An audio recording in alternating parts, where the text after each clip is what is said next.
Riak moyang kay narun kavaye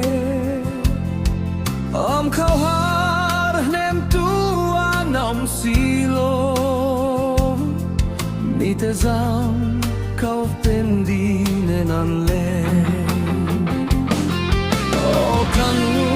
flui kim ten kadon Klim ten buarang in pamalay Khua mun na leng mahyan bawite In tau nian ngakhlel tina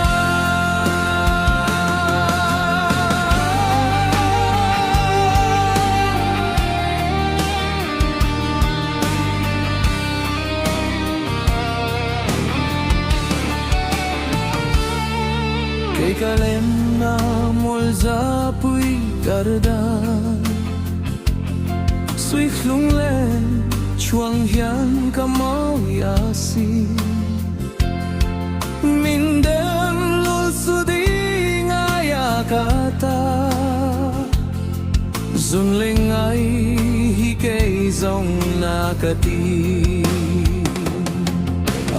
Kan nun flui kim ten kadon Slim ten buarang in pamalay Khua mun na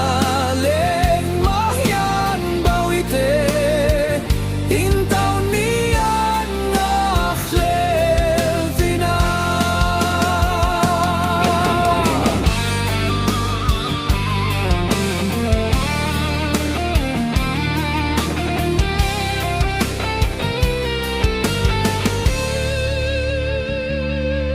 Turni pui